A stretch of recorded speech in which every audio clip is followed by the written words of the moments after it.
Hello YouTube and welcome to my next video. Today we are taking a look into my Magical Musketeer deck profile. First of all, quick explanation about the Magical Musketeer gimmicks. Every Magical Musketeer monster has the same permanent effect where you are able to use Magical Musketeer spell and traps from your hand. Then also every Magical Musketeer monster has an additional effect when a spell or trap resolved in the same column as the Musketeer monster.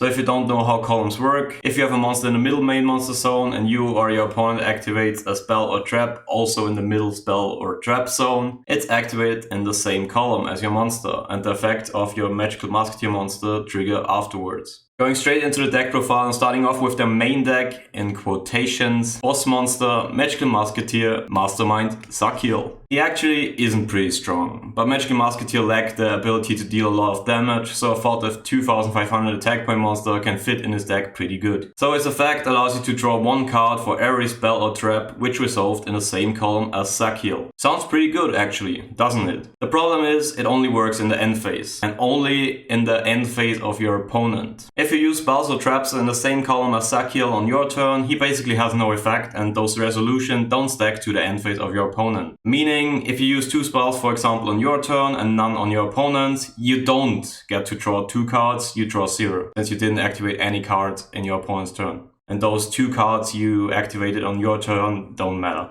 Heading over to the next one of Magical Musketeer Wild. As you might figure from his name, his effect should go wild, but it definitely does the complete opposite. If a spell or trap resolves in his column, you can target 3 Magical Musketeer cards in your graveyard and shuffle them back into the deck in order to draw one card. I play him once because you ever run out of resources, which should be actually pretty hard in Magical Musketeer, you can at least recycle them. Next we have 3 copies of Magical Musketeer Calamity. Her Calamity is to bring back monsters from the graveyard when a spell or trap resolved in the same column, but in defense position. Summoning the monsters in defense position doesn't really add up to the name Calamity though. She's a good option to go for if you used another monster for a link summon of Max for example, to get those monsters back instantly.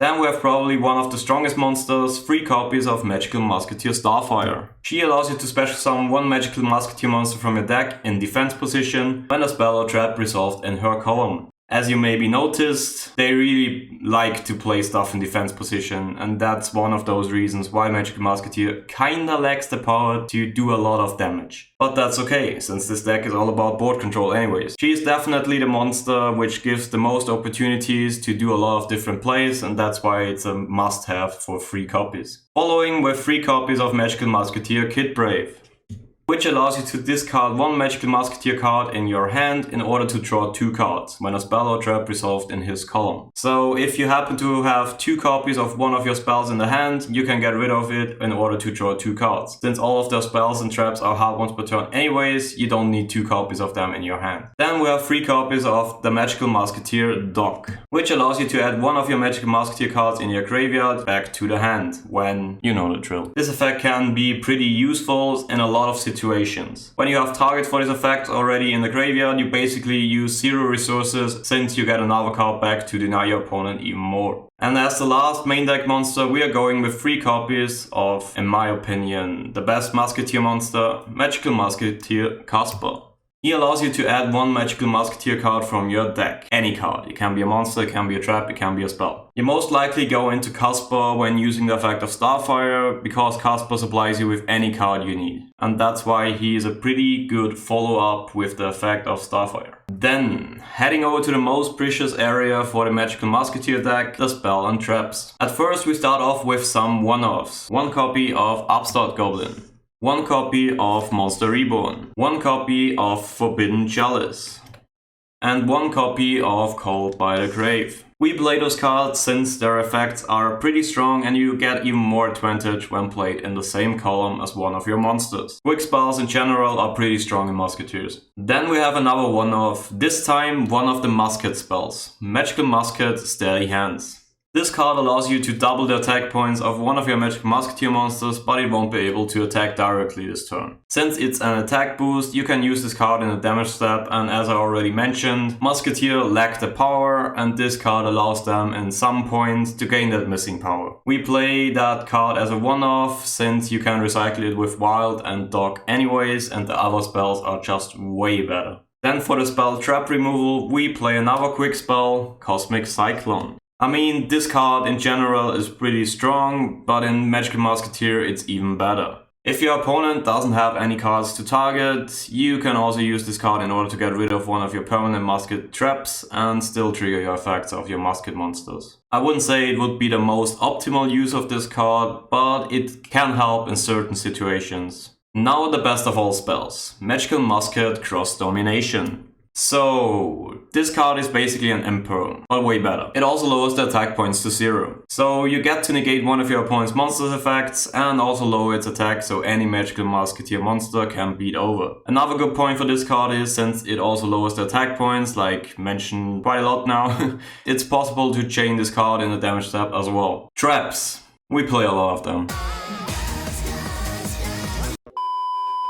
Desperado allows you to target one card on the field and destroy it. Dancing Needle is able to target 3 cards in any graveyard and banish them. While Last Stand is a counter trap and can negate any spell or trap card. The other 2 are permanent traps. Crooked Crown allows you to once per turn special summon one Magical Musketeer monster from your hand. If you do that, your opponent cannot use the main monster zone in the same column your monster was summoned. So you might be able to disrupt some link plays with this niche effect, or even like special summon in general when there is no space left for your opponent. But this only lasts until the end phase. Otherwise this effect would be way too strong. The other permanent trap gives your Magical Musketeer monsters protection against being destroyed by card effects. If the card itself gets destroyed from your opponent, you then get to search any Magical Musketeer card from your deck, which is a pretty strong float effect. So that's it with the main deck. Heading over to the extra deck. You actually don't want to use your monsters that often for link summons, since you get more advantage from having your muskets on the field. So I was quite struggling to find some stuff to actually put in which are worth it. I mean, you can always play stuff like Access Code or whatever, but this extra deck is really budget. So the extra deck, where we play maybe the most insane Link 1 card that was ever printed, Magical Musketeer Max.